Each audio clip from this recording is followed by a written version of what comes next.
Step by step कैसे आप चलेंगे तो आपको बैंक से लोन भरने के लिए समय मिल सकता है। यदि आपने ऐसे ही जैसे मैं बता रहा हूं वैसे ही काम किया तो यकीन मानिए बैंक आपको समय देगा। बस आप विलफुल डिफॉल्टर नहीं होने चाहिए, आपकी स्थिति जेन्युइन होनी चाहिए। सबसे पहले तो काम क्या करना है, कोशिश ये करिए आपका अकाउंट एनपीए ना हो। लगातार 3 इंस्टॉलमेंट बाउंस या 1 साल में 90 दिन तक बाउंसिंग नहीं होना चाहिए। 90 दिन तक उस अकाउंट में कोई ट्रांजेक्शन ना हुई ऐसा नहीं होना चाहिए, चाहे आपका लोन किसी भी तरह का चल रहा। और खासकर से वो लोग जिनका मोर्गेज लोन है या सिक्योर्ड लोन चल रहा है, उस सिक्योर्ड लोन में तो आपकी प्रॉपर्टी गई हुई है, आपका सामान गया हुआ, आपका गोल्ड गया हुआ है। अगर आपने उसको एनपीए होने दिया, यदि आपने उसका ऑप्शन नहीं रोका, यदि आपने 13(2) 13(4) के नोटिस पर सीरियसली काम नहीं किया, आपकी प्रॉपर्टी, आपका सामान चला जाएगा और कोई बचा नहीं पाएगा।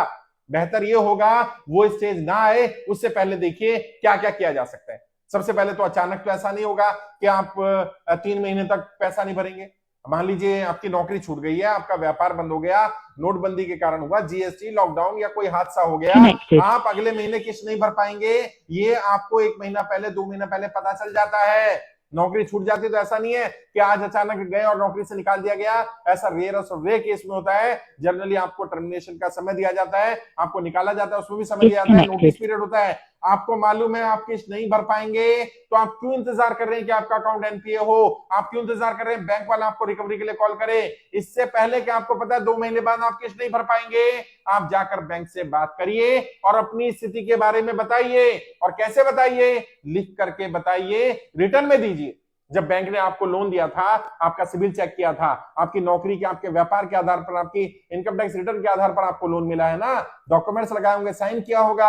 आज जब आपकी स्थिति खराब हुई, बैंक को सपना नहीं आएगा। आप बैंक में जाइए और बैंक से जाकर के बात करिए, अपनी स्थिति के बारे में बताइए, स्थिति क्यों हुई उसके बारे में बताइए, और अब आप बैंक से क्या मदद चाहते हैं उसके बारे में बताइए।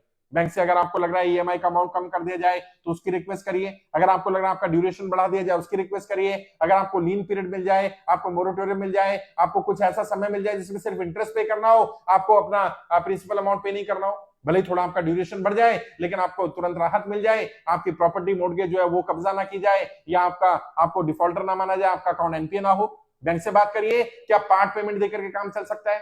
जो भी बैंक से ऑफर मिलती है, जो भी ऑप्शन बैंक देता है, उस ऑप्शन को देखिए और अपनी तरफ से क्या क्या ऑप्शन आप मांगना चाहते हैं वो बताइए और लगातार बताइए। बैंक को लिखिए और उसमें लिखिए 7 दिन के अंदर अंदर मुझे जवाब दीजिए, क्योंकि मेरे पास नौकरी नहीं है, मेरे पास कमाई का साधन नहीं है, मेरा व्यापार नहीं चल रहा है, मैं नहीं भर पाऊंगा। कम से कम मुझे आश्वासन मिल जाए आपकी तरफ से। कितना समय दे रहे हैं वो बता दीजिए। और अगर आपको लग रहा है 6 महीने का समय चाहिए तो 1 साल का समय मांगिए। अगर आपको लग रहा है 3 महीने में काम हो जाएगा, 6 महीने का समय मांगिए। जितना आपको लग रहा है उतना समय चाहिए, उससे डबल की मांग करिए, ताकि बैंक आपको कम से कम उतना समय दे दे जितना आपको जरूरत है। उसके बाद जब अगर मान लीजिए आप फिर भी बैंक समय नहीं दे रहा है या आप किस्त की व्यवस्था नहीं कर पा रहे हैं, तो कोशिश करिए बैंक से ही बात करके कि बैंक कोई और विकल्प निकाले, या अपने लोन को इस तरह से कर ले कि जो आपकी रेंज में आ जाए, जहां से आप आराम से भर सकते हैं। और बैंक कई बार सुविधाएं दे देता है अगर आपका अकाउंट एनपीए नहीं हुआ है। और अगर आपको बैंक सुविधा नहीं भी देता है, आपने लेटर दिए होंगे, कल बैंक जब कोर्ट जाएगा तो आप बता सकते हैं कि मेरी स्थिति खराब हुई थी, और अगर आपका वाकई जेन्युइन रीजन हुआ और आपने लगातार बैंक को इन्फॉर्म किया हुआ, तो कोर्ट भी आपके पक्ष में ही निर्णय लेगा। तो घबराना नहीं है, परेशान नहीं होना है, नेगेटिव नहीं होना है, कोई गलत कदम नहीं उठाना। आप कर्जे की दलदल में फंसे, आप कर्जा नहीं चुका पा रहे, इसमें आपकी गलती नहीं है। आप नोटबंदी आपने नहीं करी, जीएसटी आपने नहीं लगाया, लॉकडाउन आपने नहीं लगाया, या इसके अलावा भी अगर नौकरी छूट गई अचानक, अगर कोई हादसा हो गया तो आपने उसको इनवाइट नहीं किया था, तो आपकी गलती नहीं, आप दोषी नहीं है।